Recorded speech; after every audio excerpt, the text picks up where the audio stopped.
Salut, c'est Trado, content de vous retrouver pour la mise à jour des zones d'accumulation rationnelle pour l'or, pour l'argent et les platinoïdes. On va commencer comme d'habitude par les actualités dans ce contexte, il faut l'avouer, et inutile de se voiler la face, assez difficile pour l'or.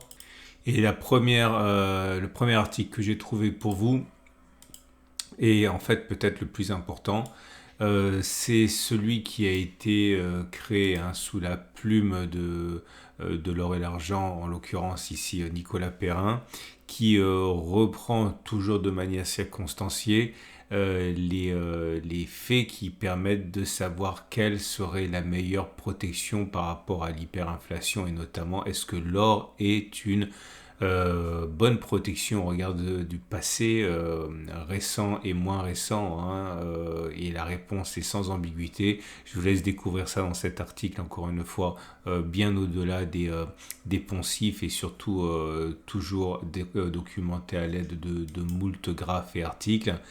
Deuxième article que j'ai trouvé pour vous, il vient de Forbes, celui-là, donc en anglais. Et bon, voilà, c'est la réalité. Et je me suis toujours engagé à vous donner les actualités, qu'elles soient bonnes ou mauvaises, au-delà de mon biais pro-or. Les derniers chiffres montrent que les investisseurs se sont massivement délestés de leur or papier avec 900 millions de dollars d'or papier. On parle de sortie en fait d'ETF orifères. Alors, les explications sont toujours un peu difficiles à trouver. Est-ce parce que, et c'est ma conviction profonde et pas simplement la mienne, qu'il y a un différentiel entre l'or qui ne rapporte rien, surtout en ce moment avec les désillusions récentes, celle de 2023 par rapport à sa performance, mais également par rapport au fait que ces particuliers vont chercher de la performance là où il y en a, et actuellement les taux d'intérêt rapportent sans rien faire du 2, 3, 4, 5, 6% si on commence à investir dans des obligations. Et donc à partir de là, il y a des intérêts réels pour l'or actuellement de la part des particuliers américains, enfin pas que américains, mais c'est un produit américain, le SPDR.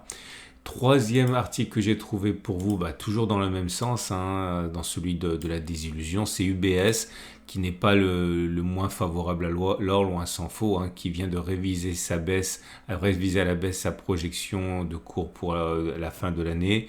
Il était à 1950, il revient à 1850 dollars, mais il insiste sur le fait qu'il recommande à ses clients de ne pas vendre, parce que c'est pour lui simplement une phase avant une recovery de l'or. Ça c'est pour UBS. J'ai trouvé un autre élément, mais là, du coup ça va complètement dans l'autre sens.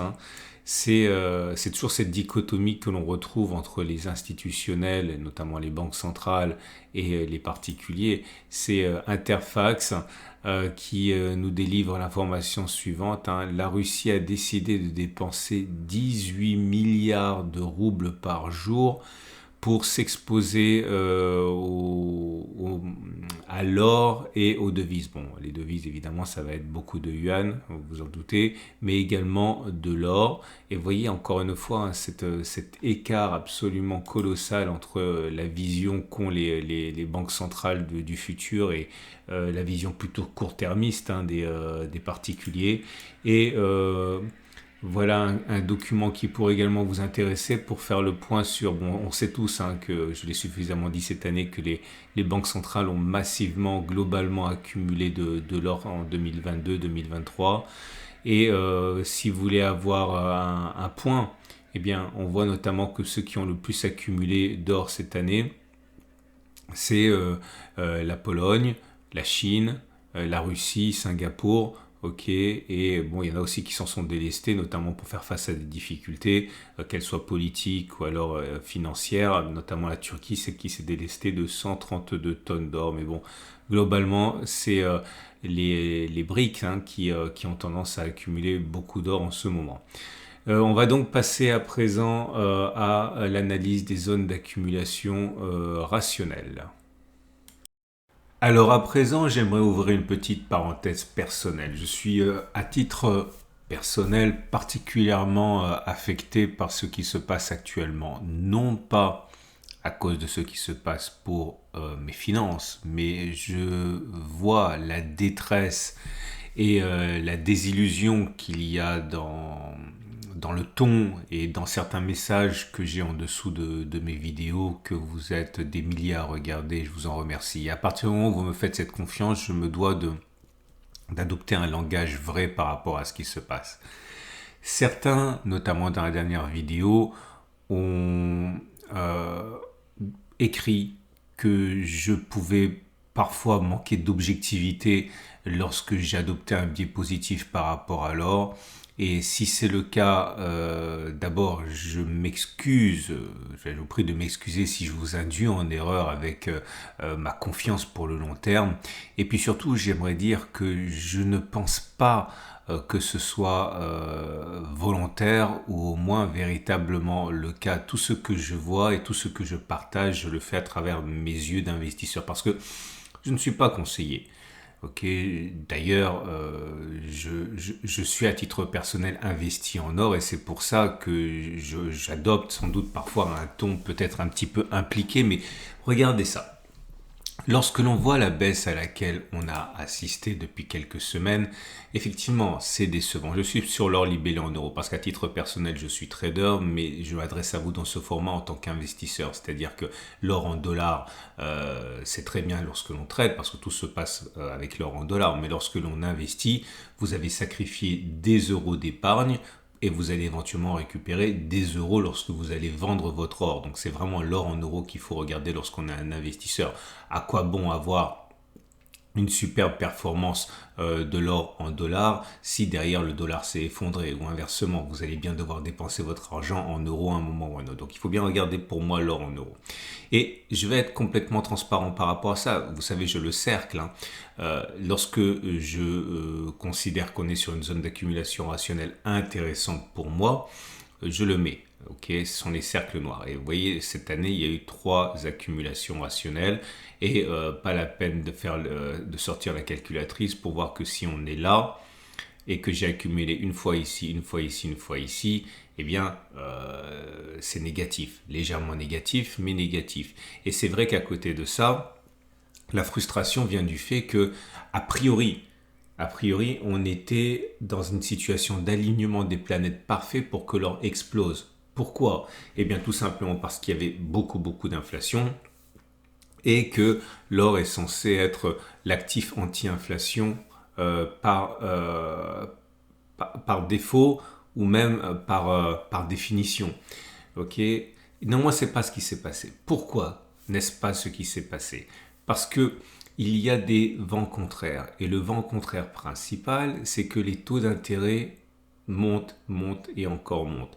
Ça veut dire, mais vous le savez très bien, que l'écart entre ce qui rapporte de l'argent, à savoir des produits de taux, et ce qui ne rapporte pas d'argent, l'or, eh bien, augmente. Et donc, du coup, non seulement il y a une sorte de coût d'opportunité à détenir de l'or pour des particuliers, et de l'autre, il y a le fait qu'il y a la déception que l'or ne progresse pas au même rythme que l'inflation. Autrement dit, ce ne serait pas un actif anti-inflation. C'est vrai, il faut le voir. Mais le problème, c'est que là, c'est un effet qui prend le dessus par rapport à l'autre. C'est un symptôme qui prend de l'importance par rapport à l'autre. À court terme, effectivement, ce sont les taux d'intérêt qui l'emportent parce que les investisseurs sont court-termistes. Mais il faudra voir ce qui va se passer dès que les taux d'intérêt vont commencer à descendre. Et à ce moment-là, on va pouvoir constater si oui ou non, sur le temps, l'or remplit sa mission. Regardez, là je vous ai montré en toute transparence le fait que selon mes zones d'accumulation rationnelle, eh bien oui, on est perdant, quelques pourcents, mais on est perdant depuis le début de l'année. Mais regardez ce qui s'est passé depuis. Là, je fais écho à celui qui a écrit, et je lui en veux pas pour ça, je sens le désespoir, que je manquais d'objectivité. Ok, alors, on va parler d'objectivité.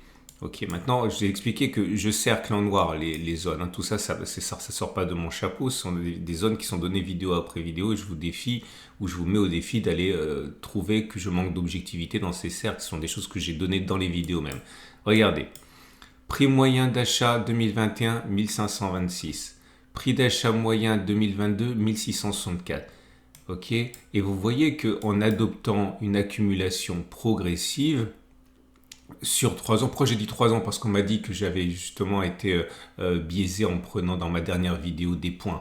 En fait, c'est pas que je voulais vous tromper, c'est que je vous montre simplement ce qui se passe dans ma tête. Alors effectivement, j'ai fait les choses à la hache, mais voilà, si on prend les choses précisément, voilà mes points d'intervention théoriques. Hein. Tout le monde n'a pas les mêmes, naturellement. Même moi, je n'ai pas forcément les mêmes, mais ce sont ceux sur lesquels je m'engage dans les vidéos comme étant des zones d'intervention dignes d'intérêt. Ok, et je pense qu'il n'y a pas, excusez-moi l'expression, il n'y a pas photo. On m'a dit, ouais, mais t'as pris la mèche tout en bas pour montrer que c'était bien. Oui, mais c'est vrai, et je m'en excuse encore une fois, mais ça correspond aussi à une série de 5 accumulations ici, donc je n'ai pas non plus excessivement dans le faux, quoi. Et maintenant, le plus important, je pense, c'est d'expliquer pourquoi cette désillusion est là, au-delà des faits. Je pense qu'une des raisons principales de cette désillusion, c'est que certains ont investi dans l'or, peut-être trop, et peut-être avec des vues qui sont trop court-termistes. Je ne dis pas que je leur jette la pierre, mais je dis que forcément, si vous avez acheté depuis 1 an, 2 ans ou 3 ans, vous n'avez pas la vision que peuvent avoir les vieux briscards qui ont investi depuis les années 2000. Ok, moi j'ai rencontré Jean-François Faure. Jean-François Faure, c'est celui avec qui je suis en partenariat pour Au Coffre et pour Veracash. Et ça date des années 2000. Il est arrivé, tout était à faire dans un marché qui était balbutiant, celui de la vente en or sur Internet. Et j'ai vu des choses, et ce qui se passe depuis que je vois ces choses ne fait que me conforter sur la stratégie de long terme. Attention, je ne suis pas en train de dire que j'ai 100% de mon patrimoine en or, c'est même faux, c'est minoritaire. Moi, je suis investi essentiellement en actions. L'or ne correspond qu'à une toute petite partie de mon allocation d'actifs. Je vous ai déjà expliqué à moult reprises que voilà, avoir 5-10%, c'est bien. Au-delà de 5-10% de votre patrimoine en or, ça correspond à un pari et il faut vraiment savoir ce que vous faites, ok? Mais maintenant, c'est le plus important. Je vais vous montrer ce qui se passe quand on prend les données annuelles, c'est-à-dire une bougie correspond à une année de cotation, ok? Regardez ça. Voilà pourquoi je détiens de l'or. Je n'ai jamais détenu de l'or pour devenir riche. Je détiens de l'or pour ne pas devenir pauvre. Regardez là où l'or ne m'a jamais déçu. C'est pendant les périodes critiques où on pense que la fin du système financier peut être considérée. Regardez ce qui s'est passé pendant la crise, la bulle Internet. Ok ? Vous avez eu, pendant que les marchés s'effondraient littéralement, regardez ce qu'a fait l'or. Alors bien sûr, vous allez dire, oui, mais si on prend en pourcentage, finalement, il valait mieux avoir du Nasdaq depuis 20 ans qu'autre chose. Oui, tout à fait. Mais moi, je vous parle des situations les plus extrêmes. Ok, lorsqu'on pense que la fin du monde financier est une option, regardez ce qu'a fait l'or libellé en euros. Regardez en 2008, lorsque le marché s'est effondré encore. Ok, voilà ce qu'il a fait. Pendant que tout le monde s'inquiétait, l'or de 2008... Bon, je fais encore une fois là, ne m'en veuillez pas, vous pouvez faire les choses plus précisément vous-même après. À 2010, ça a pris 140%. Alors, lorsqu'il y a des hausses comme ça, généralement après, il y a des consolidations lorsque les choses se normalisent et se rendent compte que finalement, c'est pas la fin du monde. Il s'est produit la même chose ici à la fin de 2001, l'or a baissé. Et regardez la dernière fois, 2020, où on a pensé que c'était la fin du monde avec le Covid. Regardez, ok, et depuis, année après année, on enquille des performances positives. Alors, est-ce que cela doit vous rassurer? Je n'en sais rien, mais à titre personnel, voilà ce que je veux vous transmettre. C'est que le temps de l'or est le temps long. On investit en or pour le long terme, pour soi, pour transmettre aux enfants, pour se protéger du chaos, pour se protéger des cas de catastrophes.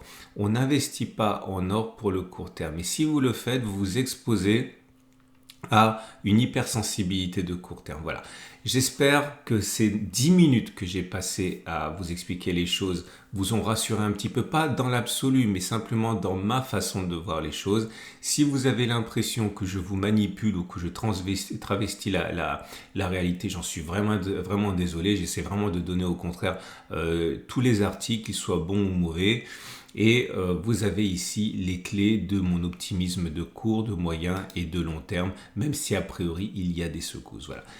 Trêve de bavardage. Dernière chose, naturellement, si vous voulez investir pour le long terme, vous êtes sur des niveaux qui normalement devraient exciter votre convoitise petit à petit. Mais c'est vrai que si vous avez des doutes par rapport à la performance de l'or à long terme, il faut arrêter. C'est évident parce que c'est vrai que c'est assez violent. On va passer maintenant aux zones d'accumulation rationnelle. Je vous prie de m'excuser une troisième fois pour la digression, mais ça semblait important de vous donner le fond de ma pensée à cœur ouvert sur ce qui se passe sur l'or et les ramifications de la hausse des taux d'intérêt qui pénalise, il est vrai, hein, le roi des métaux lorsqu'on regarde objectivement la situation en 2023. Et voilà le graphe de l'or libellé en euros. On a à nouveau cassé une zone de support ici à 17,46, 17,33 qui est pour certaines zones d'accumulation rationnelle. Hein, elle a déjà été signalée le 28 juin ici. Donc si vous avez accumulé ici, je ne pense pas qu'il soit nécessairement intéressant d'accumuler encore là. Par contre, la suivante, celle qui pourrait être vraiment intéressante, ce serait celle des 17,15, 17,01 si on y va. Et puis bien sûr, 16,70, 16,60 si on y va aussi. Les bougies Aiki-Nashi indiquent que c'est baissier, il n'y a pas de doute. Regardez cette succession de grandes bougies rouges sans mèche haute. Bref, il est plus plausible à partir de cela que l'on continue de baisser plutôt que l'on ait fait les plus bas sur l'or libellé en euros. À noter que la tendance de long terme est neutre parce qu'on est en dessous de la M200, mais celle-ci monte encore. Par contre, la tendance de fond donnée par la M50 est baissière avec des cours qui sont en dessous d'une M50 qui descend. Pour l'or libellé en dollars, c'est un peu différent en ce sens que j'avais signalé lors de la précédente vidéo qu'un retour sur les 18,78,00 constitue une zone d'accumulation rationnelle intéressante. Hein. Malgré le fait qu'elle ait déjà été signalée ici le 2 mars en tant que zone intéressante. Mais voilà, la prochaine serait 17,40, 17,25, même si ça a également été signalé comme zone d'accumulation intéressante. Tendance de long terme baissière, tendance de fond baissière, bougie Aiki-Nashi baissière. Vous avez toujours ces bougies rouges. Maintenant, là aussi, la puissance du rebond du jour fait que c'est moins baissier puisqu'il n'y a même pas de corps, enfin il n'y a quasiment pas de corps et une mèche haute. Autrement dit, pour que ce soit baissier, il faut que ce soit long, rouge et sans mèche haute. C'est pas le cas ici, donc il y a une accalmie encore une fois qui traduit hein, le regain de forme de ce vendredi. Pour l'argent, c'est pareil. On a subi un tir de barrage important pour des raisons qu'on a déjà maintes fois évoquées. Et le rebond sur zone d'accumulation rationnelle des 18,8 est en cours. Alors, j'avais pas signalé ça comme zone d'accumulation rationnelle très intéressante, simplement parce que ça a déjà fait l'objet de plusieurs accumulations cette année. Mais il est clair que pour ceux qui ne l'auraient pas encore fait, c'est une zone d'accumulation intéressante. Vous voyez hein, ici en orange hein, toutes les zones d'accumulation rationnelle signalées comme particulièrement intéressantes. La tendance de long terme est baissière, la tendance de fond est baissière, les bougies Aiki-Nashi sont neutres. Vous n'avez plus de corps là, hein. C'est une bougie sans corps avec mèche haute et mèche basse, bref c'est une bougie d'indécision totale. Hein. Et pour l'argent libellé en dollars également, on est en train de rebondir sur une zone d'accumulation jugée importante. Elle a été signalée en tant que telle à 21,3, 19,9. On n'est plus sur zone d'accumulation rationnelle, mais bon, ça se joue à pas grand-chose. C'est que si vous n'avez pas accumulé, que vous êtes en train de changer d'avis, voilà, on n'est que 1,6% au-dessus. Après une séquence de baisse depuis un mois, même pas, depuis 2 semaines de 13%. Donc on est quand même sur des zones d'intérêt, hein, même si on est sorti de la zone d'accumulation rationnelle. On passe maintenant au platinoïde. Et voilà le palladium libellé en euros qui est revenu et qui est en train de casser la zone de support 11,48, 11,00. Pareil, cette zone a déjà été signalée comme zone d'accumulation intéressante ici. Donc si vous n'avez pas encore utilisé cette zone, vous pouvez éventuellement le faire maintenant. Il me semble que la prochaine zone d'accumulation rationnelle soit 935 827 si on ne préservait pas in extremis cette zone des 11,48 11,00, ce qui est toujours possible. La tendance de long terme est baissière, la tendance de fond est baissière aussi puisque on est en dessous de la M200 qui descend et on est également en dessous de la M50 qui descend. Je vais la faire apparaître, voilà. Et à partir de là, encore une fois, les bougies Aikin-Ashi ne laissent pas beaucoup de place au doute. C'est baissier avec des bougies rouges sans méchotte. Autrement dit, il est plus plausible que l'on continue de baisser statistiquement plutôt que l'on ait fait les plus bas. Pour le palladium libellé en dollars, c'est un peu différent en ce sens que le support de référence, la zone d'accumulation de référence a été préservé assez bien parce qu'on est venu toucher au point près la zone de support majeur des 11,40, 10,30. C'est une zone d'accumulation rationnelle intéressante pour moi.